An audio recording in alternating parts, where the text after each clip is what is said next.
On this show, we feature magician Mark Williams.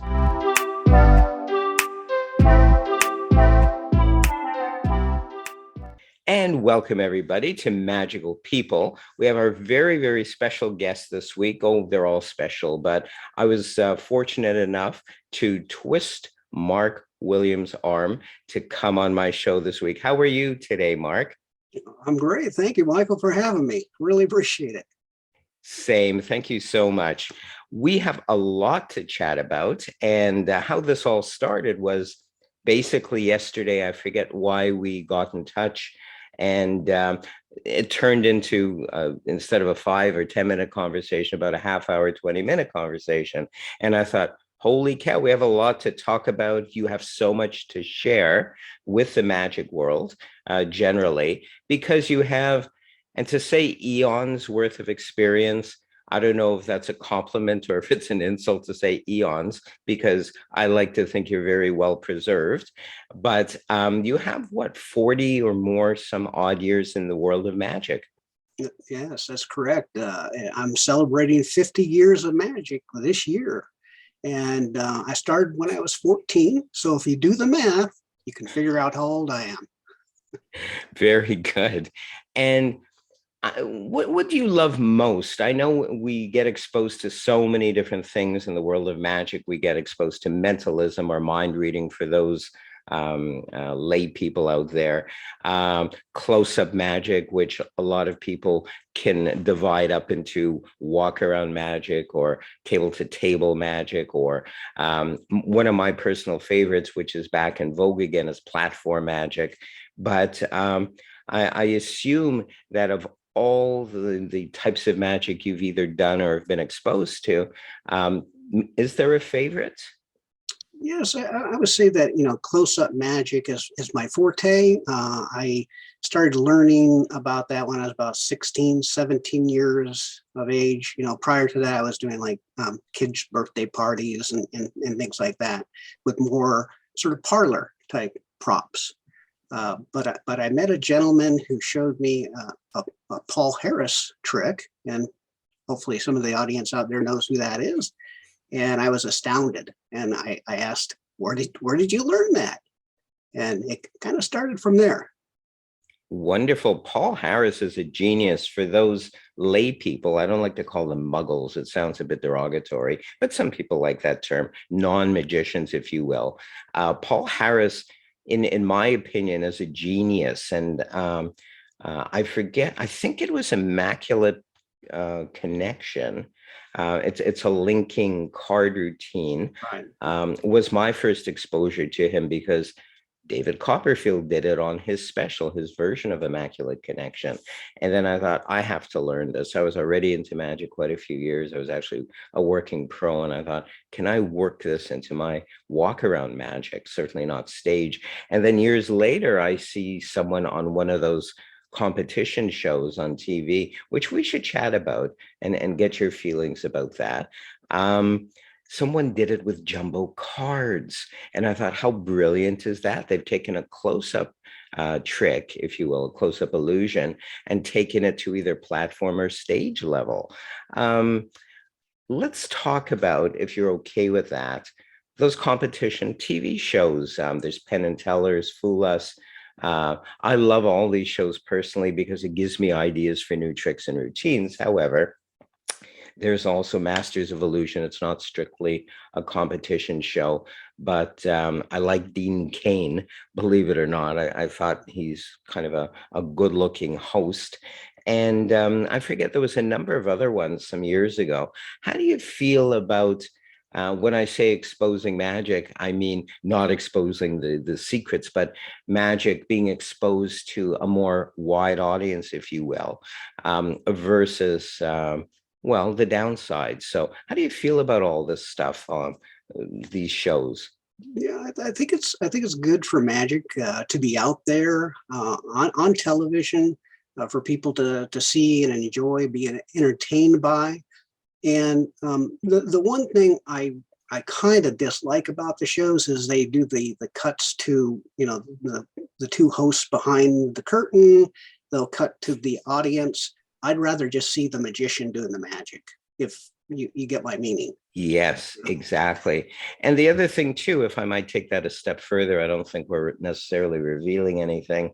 Um, it's more convincing if the audience and even we as magicians to watch the illusion straight through without cutaways, because cutaways may afford hanky panky or whatever. So even if a layperson doesn't really know about misdirection or doesn't really know about funny business that goes on behind the scenes, it is way more convincing if they do that all in a one shot or continuous shot, if you will, of the magician doing their thing. And I understand they want to add different angles. They want to add, something more interesting than just, those, I think they're called talking Right. heads. I am a talking head right now. So who am I to talk, if you will? But I get that. But yes, it does kind of take away the legitimacy, if you will.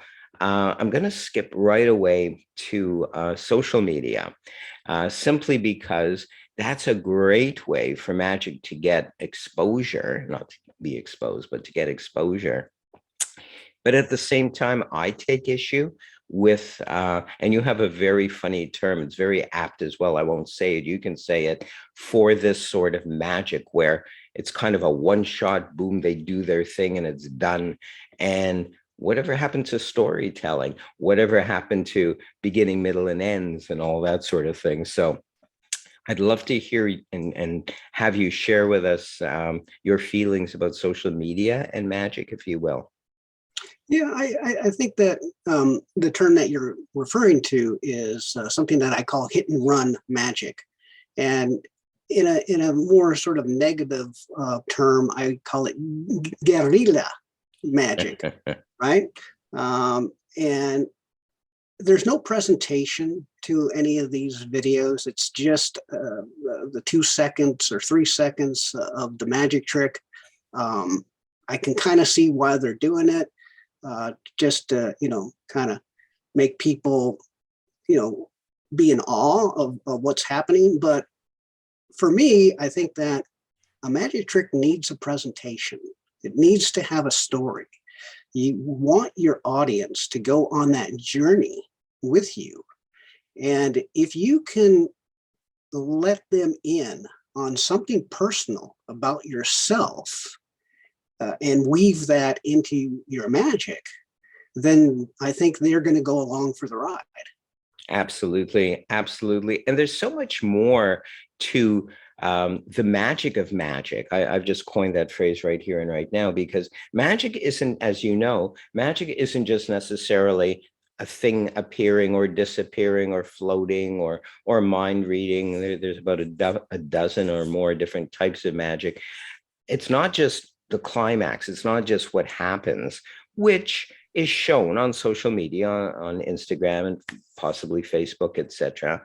Certainly Twitter. I was convinced, not Twitter, TikTok. I was convinced by a close college friend of mine to go on TikTok, and I thought, well, I'm not dancing. What's going on here? And I noticed a lot of other big time, if you will, and up and coming magicians on TikTok. But again, it's what you and what I would like to call guerrilla magic. It's like, boom, there, it's done. And it's like, well, it's not just done. That's not real stage magic or real magic magic. Real magic is everything but the climax, if you will. It's the building up to it. Excuse me. It's the anticipation, it's the story, it's the suspense. It could be some comedy put in, of course, if you're so bent in that way. But what happens at the end is simply what happens at the end. And it does bother me a little bit that they kind of rush to it. And I'm sure you can as well. We can cite a million examples on social media where they do an effect for maybe 3 seconds or 2 seconds or 5 seconds at most. And that's it.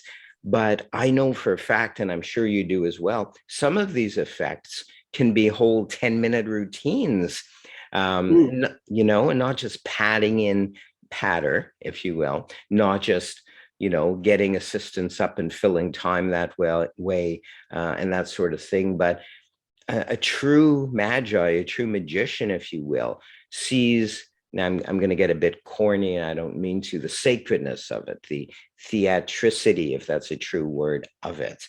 And for me, it's all about that. And I'm hoping, I mean, there's certainly a lot of other great magicians out there already, young guys already working as pros, but I worry a little bit about the younger ones that just hit and run, so to speak, because magic can be is a thing of beauty. It's like that blooming rose, or that blooming. I just saw Johnny Gone's not floating, blooming orange bush the Oh, other right. day. It's not new, but he just posted that on social media. And this is a true artist, and he's more than just an artist. He knows literally the ins and outs, without giving stuff away, of some of these old time illusions and the sacredness that they should be presented with. What are your feelings about all of that? About those, I like to think of them as historians as well as builders, as those who reconstruct. I don't know if that's a proper term or not, but they kind of do over, if you will, and very faithfully in many instances, those illusions from 1800s. I just love those. What are your feelings on them?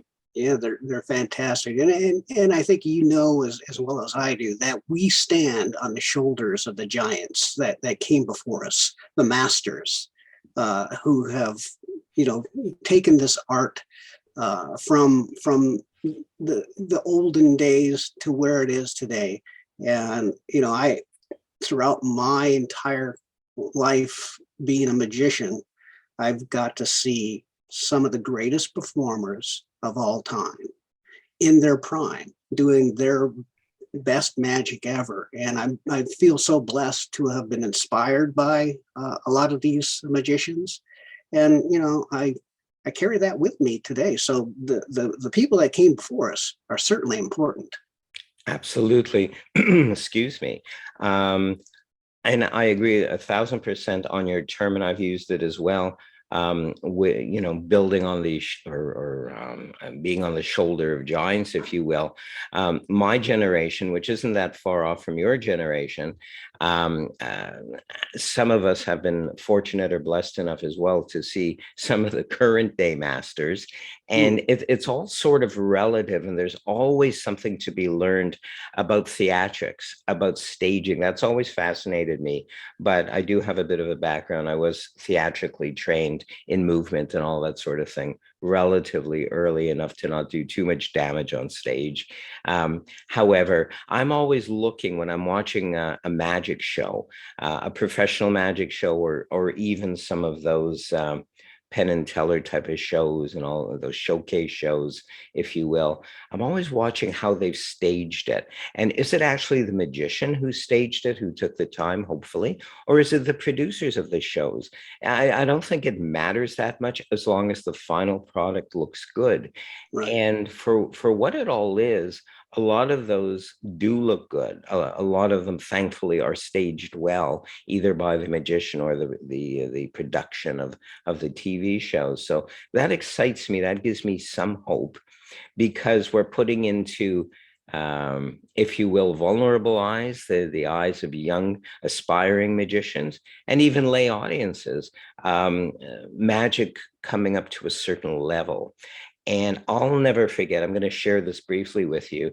And I'd love to hear some of the masters you've seen over the years as well. But David Copperfield, I saw him live, oh, probably in the 80s or 90s, late 80s or 90s. I also saw Doug Henning. But what intrigued me, and I wasn't expecting anything because I'd seen Doug Henning first, and he came out on a bare stage and did his stuff, and that was all well and fine. He has his place in magic history, and I'm sure has influenced a lot of magicians. But Copperfield's live stage show was exactly like watching him on TV. He had the lighting, he had the smoke, he had all of that. And it was sort of like watching him on a TV screen, but there he was. I was only about 8 or 12 rows back, which for the size of the theater was pretty good. But that really had an impact on me, and I suspect on a lot of other magicians as well. Would you like to share some of the magicians and perhaps their influence or impact on you that you may have seen? Yeah, I first started seeing television shows by Doug Henning early on, and then of course David Copperfield, and I got to see David a few times live where I used to live. Fantastic. And at one point, I think I was about 28 years of age, I became a member of the Academy of Magical Arts. And so when I would go up to the Magic Castle, I would see just about everybody there. Lance Burton, Blackstone Jr. I was fortunate enough to meet Di Vernon before he passed. Uh, Guys like Shimada, Max Maven. I mean, the list goes on and on and on. But the every one of them um, knew their craft so well, and the theatrics behind it, and just studying their acts, can do a lot for your own, right? You're not actually taking or stealing something from them, but you're taking away ideas that could work for you and lessons learned. Absolutely. And I know there's been recent debate, if you will, on stealing other people's shows or acts or whatever. You're not stealing a person's act if you're just doing their tricks or doing their tricks your way. But I'm aware of a lot of young magicians, both past and present. I'm as guilty of the same sort of thing, of perhaps copying a style. I was sort of, for a brief while, the poor man's David Copperfield back in the late 80s to mid 90s almost. And I had previous to that my own style. It was kind of a medieval style, based on my TV show, Magic Mike's Castle. And I already had my own costume, and I was known for that locally and nearby. But as soon as I saw Copperfield and there was that impact, I started dressing like his stage persona. And right away, I believe I had less success. I had less applause, even though I might have been doing the same effects as I had been doing for many years. I switched to larger ones. However, there's nothing wrong with being influenced.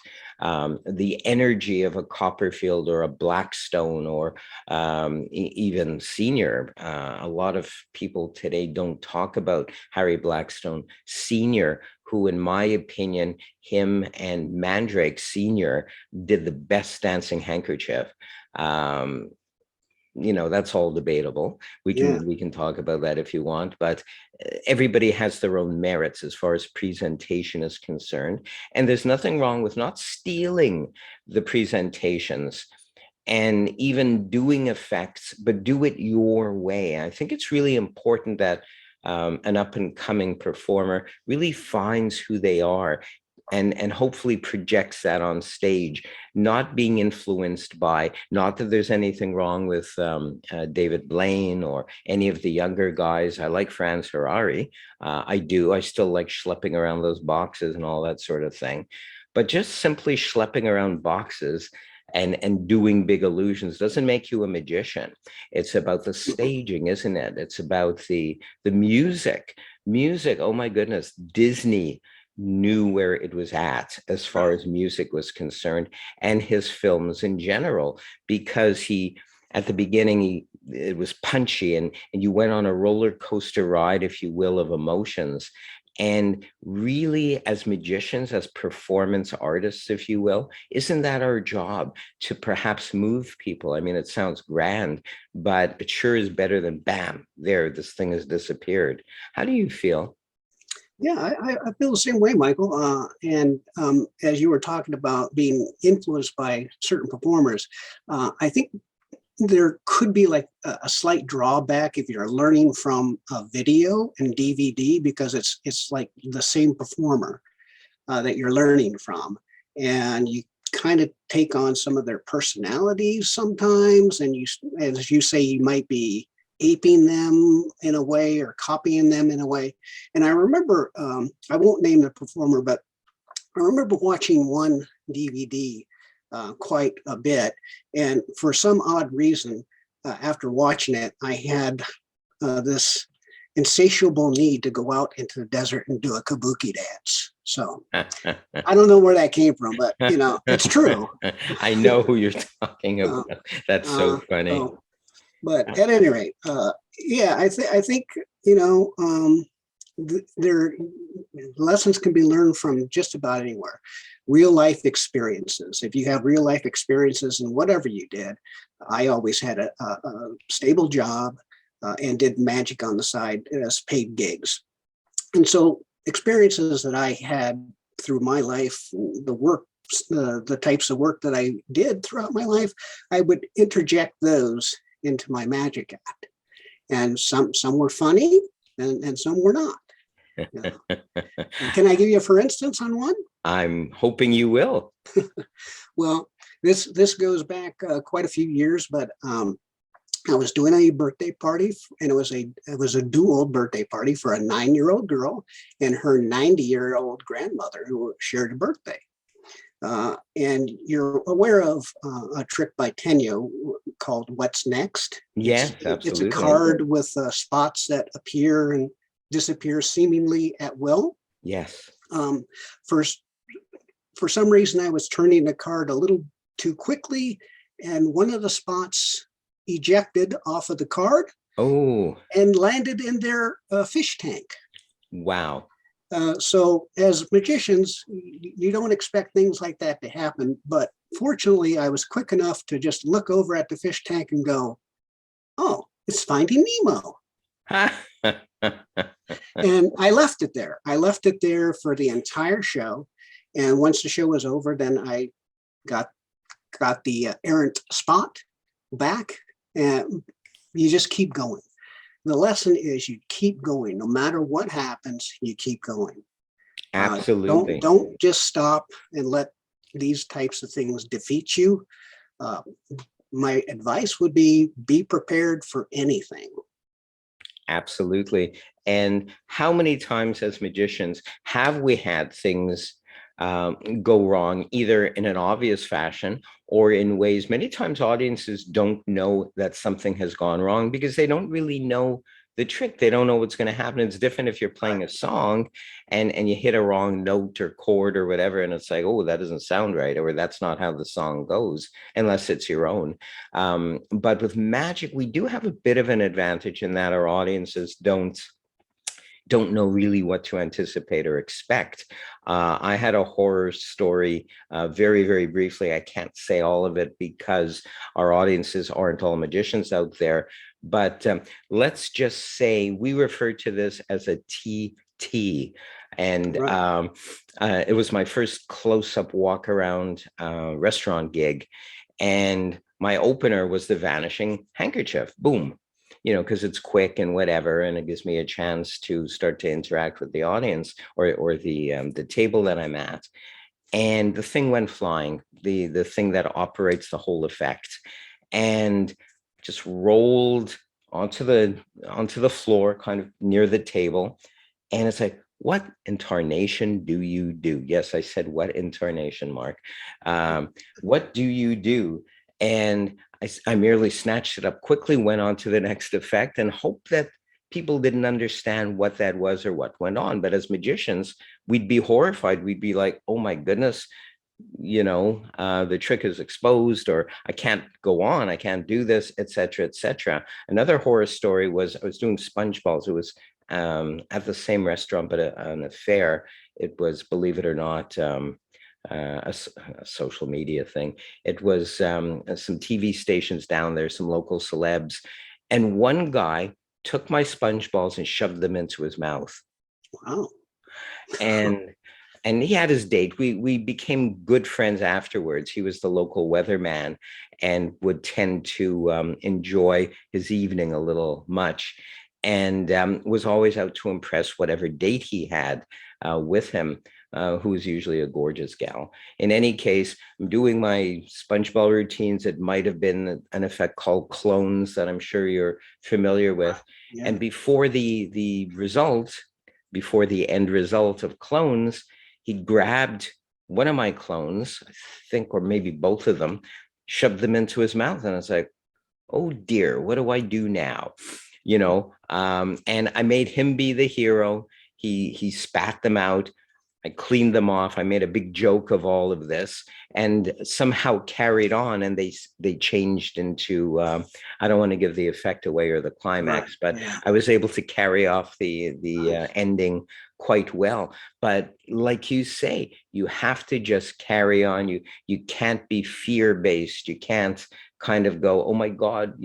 But that also comes with experience. That also comes with doing hundreds of shows a year. I was very blessed. I was very fortunate to be living in a city that loved magic. So on average, I did 200, 250 shows a year for about 10 years. And Right. that's the only way really to hone your craft. If you're a beginner, it's great to perform for your parents. It's great to perform for your girlfriend or boyfriend or a mirror.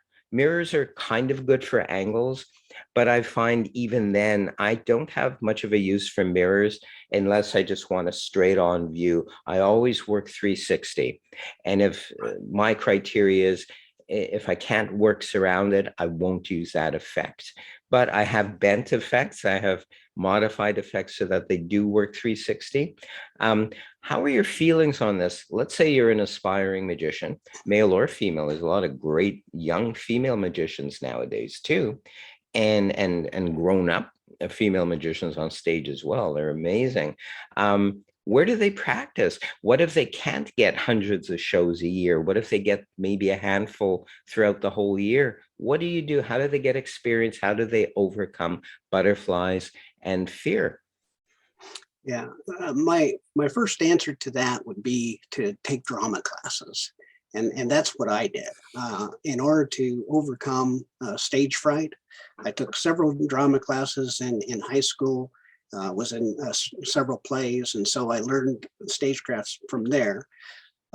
When you're starting out, of course, you're going to be doing magic for your family and your friends, and at some point, you have to start to venture out.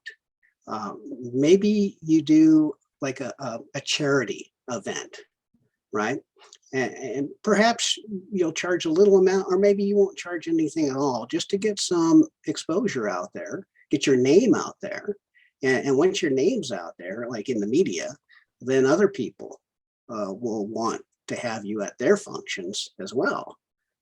So I would suggest that, you know, first take drama classes, get, yourself situated so that you're not going to be afraid in front of people, and then go on to do some charity events. And like I said, get your name out there. Absolutely. The more experience you get, the better. And you can only get better and better. I'm sure you hopefully agree with me on this. The older you get, the better you get. There's no Yeah. point where you don't learn something by performing in front of a live audience. Some of my best lines I got from what kids shouted out. Kids can be brilliant. And I did a lot of kid shows. That's probably what I was known for back out east, and the TV show as well was performing for kids. I was a family, if you will, magician, family-based magician, if you will. And kids are brilliant. Kids are geniuses. And if their lines worked, if I got a laugh from the audience from what kids would shout out occasionally, and they were always witty. I would actually use those lines in my next show. If I had like four lined up that day at different places and I had to schlep around, I'd remember that. So it's not just about what you're doing, it's also how your audience is reacting. I want to take a brief pause and I want to share with our audience out there a clip you shared with me. And this is it fair to call your alter ego? Yes, I would say it is. Okay, very well. We'll go to that clip and we'll be back. Yo, I am the mind weak, and although I am weak of mind, I am strong of stature. Maybe not. At any rate, I hate magic tricks. That's why I, the Mind Week, do demonstrations. Now, demonstrations should not be attempted by anyone, at any time, anywhere. What I hate more than magic tricks is somebody putting their name onto one of my playing cards, just like that. Oh, I really dislike that a lot. And then they place their card back in the deck, like this. See? And then it goes in, just like so. Then the spectator wants me to find their card in some stupid way. Are you kidding me? Forget about it. I am the Mind Week. You know what I do? I just bring their card right back up to the top of the deck, like that. I know, it's so simple. And then I put their card back inside the deck, just like that, and look them straight in the eye and say, if you want your card to come back to the top, you bring it yourself.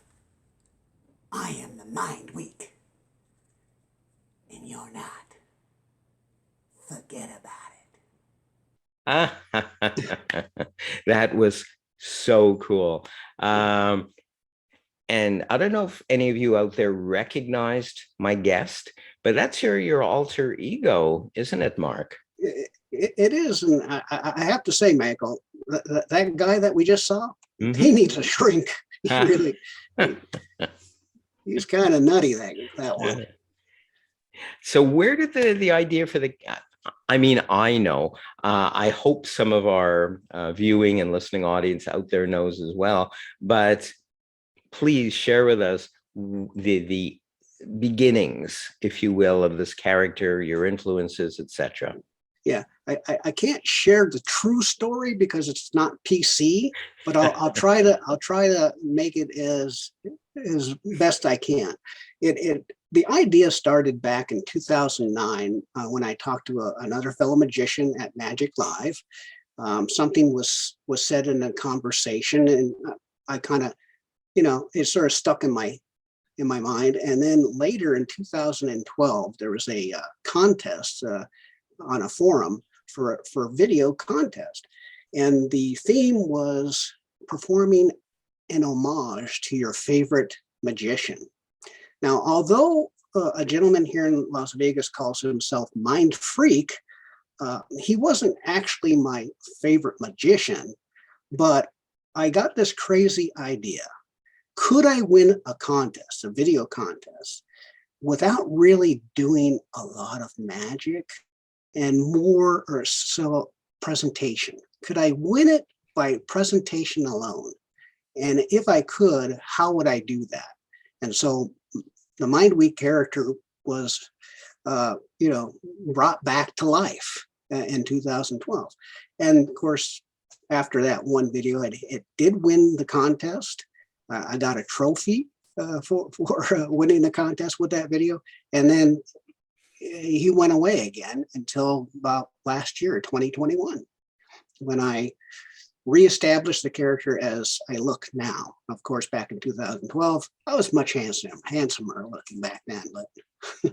But so it's really an antithesis of who I am as a person. We've talked about this before. Several people know that I am ex-law enforcement from back in the day.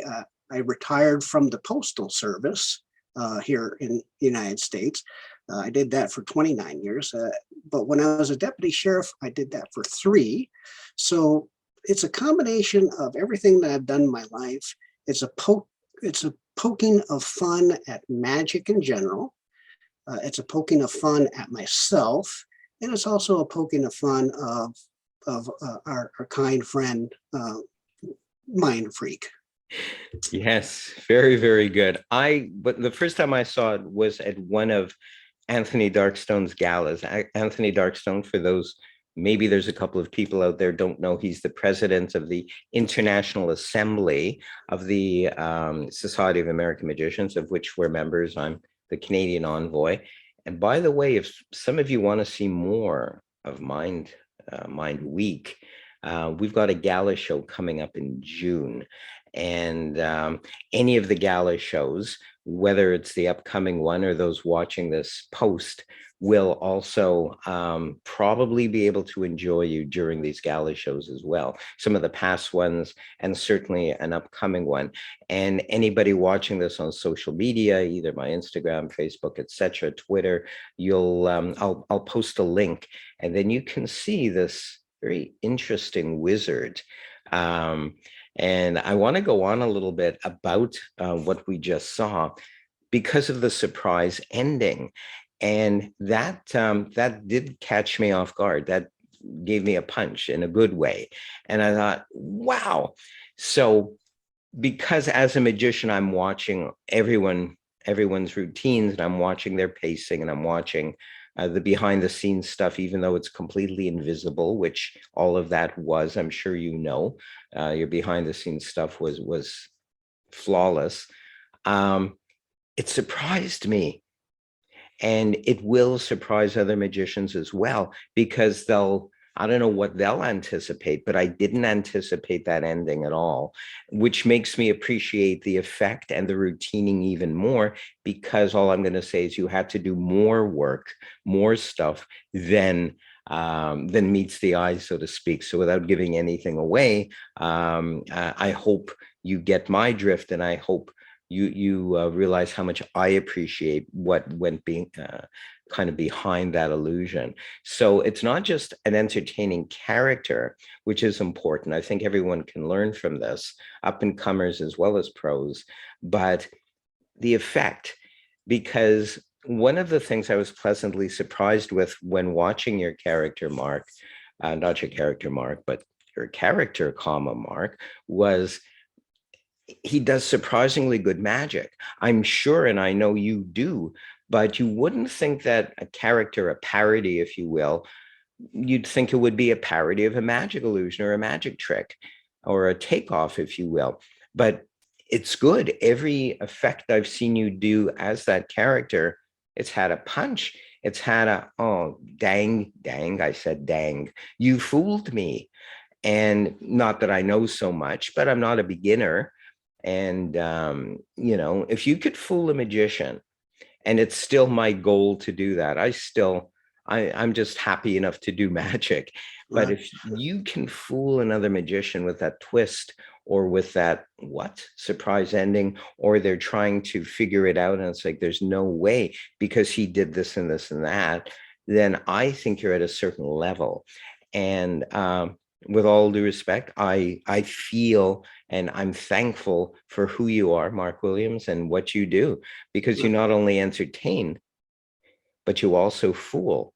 And I don't mean to gush so much. I think I've embarrassed myself, let alone you. However, what a great example for others out there. Entertain, don't you agree? I agree. The entertainment value is the most important thing. And from the video that we just watched, the character Mind Week is built that way. You think when you start to watch him that he's going to fail miserably, right? And then by the end, when the magic actually works, he turns out to be a hero. And one of my friends said it best when he watched one of the videos. He said, Mind Week is a guy that kind of gets in his own way, right? And the other thing is that, this guy likes it so much is because, like, here's an older gentleman, myself, kind of portraying a younger sort of teenage character. And so that's why he kind of, gets in the way of himself, and your expectations are lower than the normal. And so when the magic happens, you're pleasantly surprised. You're like, whoa, wow, what happened then? Absolutely. Absolutely. I always like magic with a punch, with a surprise ending, because a lot of magic can be very predictable. And I also love the fact magicians, we call that technique, if that's fair to say, the magician in trouble syndrome. It works especially well for kids' magic. And I used that to no end, because you kind of gain the kids' sympathy, and the adults even think, oh, what's going on here? The trick isn't going to work. And then you give them a 2 or 3 punch kind of ending. And it's like, whoa, not only did it work, but this and this happened. So I love the fact that it's an adult magic trick, not adult in the way of X-rated, but that's not necessarily a kid's trick, but kids would love it as well because of the character, and it works great for adults as well. So I hope we can look forward to more appearances by Mind Week. Yeah, I think the next gala show in June 11th, I believe. There's going to be appearance from Mind Week there, and also there's some in jokes, obviously in the videos that I've put in there, especially for magicians. And one of them, if you rewatch that video that we just saw, my initials, Mark Williams, are on my T-shirt, and those initials happen to match Mind Week's. The other in joke on my shirt is you'll see the pips are arranged in a certain order that magicians would recognize. Yes, indeed. And so that's there specifically for them. And the other thing is I wear the handcuffs around my neck, not because Mind Freak did it, but because of my former law enforcement days. And the handcuffs around my neck mean something different to me. Absolutely. I thought that was genius. I really did. And it looks like our time is running short. I'm sure hoping, will you come back again in the future for us? Yeah, sure. I'd love to. I had a blast. Thank you, Michael. Thank you so much. I had a blast as well. And I want to thank as well all of you out there who took the time to watch this. We'll see you all again really soon.